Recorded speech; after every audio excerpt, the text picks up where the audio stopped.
महाराज अगर आप हमें मारने की बात करो तो हम तो मरने वाले नहीं हैं, और तुम शरीर को अगर मारने की बात करो तो मरे मराए को क्या मारना, क्योंकि वेदों में नाम दिया है शरीर का मरण धर्मा। मरे मराए को मारना क्या मारना, और हमको तो तुम मार नहीं सकते क्योंकि हम तो अजर अमर हैं, हम मरते ही नहीं, हम तो केवल शरीर बदलते हैं। मरने का धर्म तो शरीर का है, हमारा नहीं है। अरे कुछ लोग जो पागल हैं, जैसे सर्दियों का मौसम है, हम ठंडे पानी से नहा नहीं सकते, तो अब उसको गर्म कैसे करें? अरे पानी तो ठंडा है, अब गर्म कैसे होगा? उसके लिए हमें चूल्हे में अग्नि जलानी पड़ेगी और उस अग्नि पे पानी को रखना पड़ेगा। उस अग्नि से वो पानी गर्म हो जाता है। अब वो पानी गर्म हो गया, अगर तुम उसी वक्त नहा लिए तो ठीक है, अगर आधे घंटा बाद तुम आए तो वो पानी फिर तुम्हें ठंडा मिलेगा।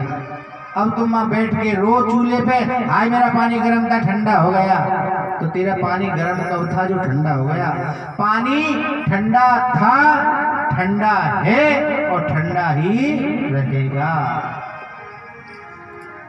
ये शरीर मरा हुआ था, मरा हुआ है और मरा हुआ ही रहेगा। भगवान की अग्नि ज्योति से कुछ देर के लिए अगर इसको तू जीवित समझ लेता है तो वो तेरी मूर्खता है। लोग कहते हैं मैं कर रहा हूं, मैं कर रहा हूं। अरे तू नहीं कर रहा, जिस दिन इसमें से ये राम निकल जाएगा उस दिन तेरा तो चलेगा। तू करके बताना, कुछ तू हिल के ही बता देना। ये शरीर हिल नहीं सकता जिस दिन भगवान इसको छोड़कर चले जाएंगे। चलाने वाला कोई और है, तू तो वैसे ही मैं ही में जी रहा है। तो कहने का तात्पर्य है राजन,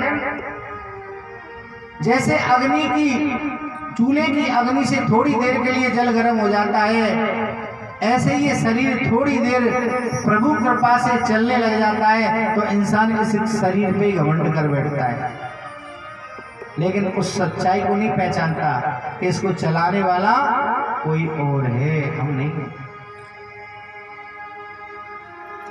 तो इसलिए राजन आप जो कह रहे हो ना कि ऐसी चिकित्सा करूंगा, ऐसे मार लगाऊंगा, राजन हमको तो तुम मार नहीं सकते। हम माने आत्मा, शरीर माने संसार, हम ना मरे है संसार। और एक बात बताए राजन, इस इंसान को, मनुष्य को ऐसे समझो एक व्यापारी, व्यापारी के पीछे चोर लगे हुए हैं, काम क्रोध मोह लोभ अहंकार, और ये व्यापारी, जीव रूपी व्यापारी दौड़ता हुआ चला जा रहा है, लेकिन ये चोर इसका पीछा नहीं छोड़ रहे, जहां भी जाता है वहीं पहुंच जाते हैं। इन चोरों के डर से और एक कुएं में उतर गया, उस कुएं में एक बेल थी, उस बेल को पकड़कर जैसे नीचे उतरने लगा, देखा तो नीचे 5 फन वाला सांप बैठा है, तो वहीं कहीं बीच में लटक गया। क्यों? अगर नीचे उतरेगा तो वो सर्प खा जाएगा, ऊपर निकलेगा तो चोर मार देंगे, अब जाए तो कहां जाए? अब उस बेल को पकड़कर लटका हुआ है।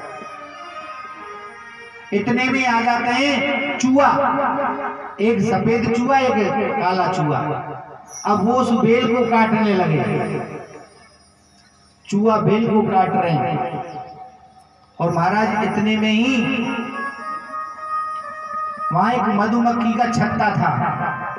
मधुमक्खी के छत्ता में से एक शहद की बूंद टपकी और उसके होठ पे आके गिर पड़ी, और जैसे ही वो बूंद होठ पे गिरी और उसने जीभ फिराई तो वो मीठा लगा, तो भूल गया उन डकैतों को, सर्प को और चूहों को, अब उस मीठे के चक्कर में पड़ गया।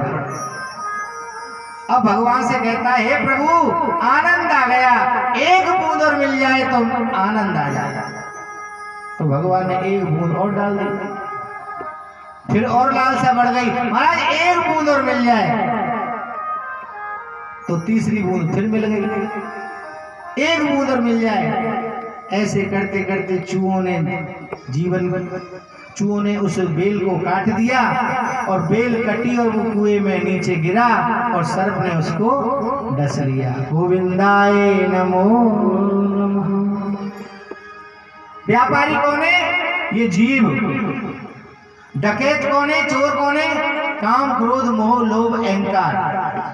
और बेल क्या है? जीवन। और चूहा कौन है? रात और दिन।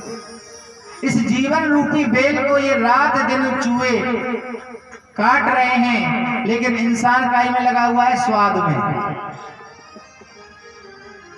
हे भगवान, अब तो मेरी शादी है जाए, शादी हो गई, अब मेरे पुत्र हो जाए, पुत्र हो गया, अब बढ़िया सो ब्याह जाए, छोरा को बढ़िया सो दहेज मिल जाए, यही चीज में लगो रहे। और रात दिन रूपी चूहा जीवन रूपी बेल को काट देते हैं और नीचे धड़ाम गिरता है और काल रूपी सर्प उसको डस लेता है। बोलो गोविंद भगवान की जय। तो हे राजन, ये जीव इस चीज में लगा हुआ है, ये भगवान के भजन में नहीं लगा हुआ है। अगर भगवान का भजन करे तो इन चीजों से परे रहे। बोलो गोविंद भगवान की जय। जय जय श्री राधे।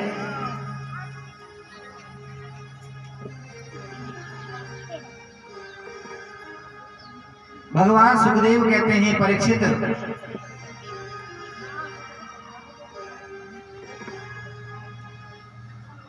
भगवान के मन में सदैव हमारे अपने भगवान के चरणों में सदैव अपने मन को हमें लगा के रखना चाहिए। क्यों? भगवान की भक्ति से ही हमारे जीवन में स्वच्छता आती है। बाकी हमारे जीवन में इतना कचरा भरा रहता है, उसको साफ करने के लिए ज्ञान रूपी झाड़ू की हमें आवश्यकता पड़ती ही पड़ती है। बोलो गोविंद भगवान की जय। देखे ना इंद्रियों के न घोड़े भगे।